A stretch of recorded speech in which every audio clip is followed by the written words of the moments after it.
आज की वीडियो में बात करेंगे लैंड एक्सचेंज के बारे में, ज़मीन की अदला बदली के बारे में कि आप ज़मीन की अदला बदली बिना रजिस्ट्री किए, बिना पैसे खर्च किए कैसे कर सकते हैं और इसका पूरा प्रोसेस क्या है, कौन सी ज़मीन बदली जा सकती है, कहाँ तक, किस लेवल तक, एक गांव टू गांव बदली जा सकती है, तहसील टू तहसील या जिला टू जिला या राज्य टू राज्य, ठीक है, कहाँ तक ये जो है मान्य होता है। तो पूरा प्रोसेस जानेंगे, बहुत ही महत्वपूर्ण वीडियो है। इससे पहले मैं आपसे कहूँगा, यदि आपका कोई भी इस टॉपिक से जुड़ा या कोई भी प्रॉपर्टी संबंधी सलाह लेना चाहते हैं, लीगल एडवाइस लेना चाहते हैं, तो आप मुझसे कॉन्टैक्ट कर सकते हैं। कॉन्टैक्ट नंबर वीडियो की डिस्क्रिप्शन में हमने दे रखा है।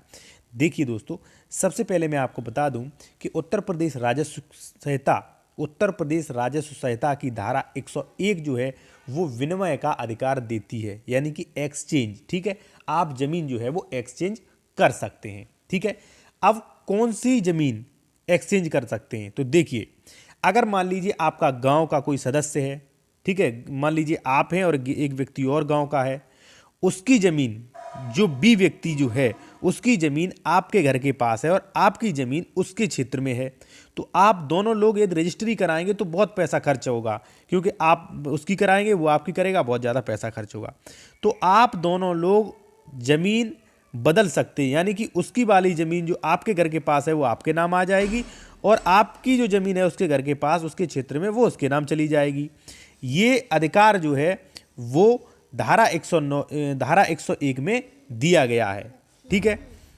अब बात आती है, एक गांव हो गया, तहसील में है तो तहसील में भी आप एक्सचेंज कर सकते हैं। जैसे मान लीजिए तहसील में कई गांव, कई मौजा होते हैं, आपकी उस मौजे में, उसकी आपके मौजे में, तो आप दोनों लोग एक्सचेंज कर सकते हैं बिना पैसा खर्च किए, ठीक है। यहाँ तक कि आप अदर तहसील में कर सकते हैं, अदर डिस्ट्रिक्ट में कर सकते हैं, राज्य सरकार के परमिशन लेके, ठीक है। अब मान लीजिए आप ग्राम टू ग्राम कर रहे हैं, तहसील टू तहसील कर रहे हैं, तो उस तहसील के एसडीएम के यहाँ, एसडीएम के न्यायालय में आपका वाद दायर होगा। किसके अकॉर्डिंग? उत्तर प्रदेश राजस्व संहिता की धारा 101 के अकॉर्डिंग आप वहाँ पे केस कर सकते हैं, आप दावा कर सकते हैं, ठीक है। दावा के लिए जरूरी है कि आपकी ज़मीन जो है उसी तहसील में होनी चाहिए, उसी तहसील में एक्सचेंज होना है, ठीक है। दूसरी बात, ज़मीन का जो रेट है, जो लगान है, उसमें 10% से अधिक का अंतर ना हो। तीसरी बात, ज़मीन का क्षेत्रफल 25% से अधिक ना हो, यानी कि जैसे मान लीजिए ऐसा ना हो कि आपकी 1 बीघा ज़मीन है और उसकी 2 बीघा, आप इतना डिफरेंस से ज़मीन नहीं चेंज कर सकते।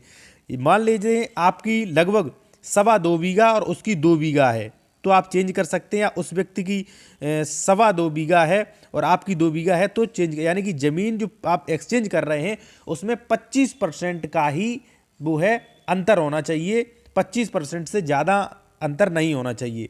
मान लीजिए 1 बीघा आपकी ज़मीन है, 1 बीघा उसकी, तो कोई भी दिक्कत नहीं, ठीक है। 25% तक जो है वो चल जाएगा अगर ज़मीन इधर उधर होती है तो, ठीक है। दूसरी बात, आप ग्राम सभा या राज्य सरकार की भूमि से भी अपनी भूमि बदल सकते हैं। जैसे ग्राम सभा की कोई ज़मीन पड़ी है और आपकी ज़मीन पड़ी है, तो आप चाहें वो भी ज़मीन बदल सकते हैं एसडीएम की परमिशन के अनुसार, ठीक है। उसका भी वाद दायर आप 101 में एसडीएम न्यायालय के यहाँ करेंगे। आप ऐसी ज़मीन का अदला बदली नहीं कर सकते, ऐसी ज़मीन का विनिमय नहीं कर सकते जो राज्य सरकार ने किसी के लिए आरक्षित कर रखी हो। जैसे मान लीजिए स्कूल के लिए, ठीक है, खेल के मैदान, ऐसी ज़मीन से अदला बदली नहीं हो सकता है। बाद बाकी आप बहुत फ़ायदा ले सकते हैं। जैसे मान लीजिए आपकी ज़मीन जो है वो किसी व्यक्ति के गांव में है और उसकी ज़मीन जो है आपके गांव में है, तो आप दोनों लोग एक्सचेंज कर सकते हैं। इससे रजिस्ट्री का पैसा बचेगा और आप लोगों को सुगमता हो जाएगी, ठीक है। अब बात करें तो ये बहुत जल्दी बात क्लियर हो जाएगा, ठीक है। दावा करने के बाद राज्य सरकार और ग्राम सभा को नोटिस भी जाएगा।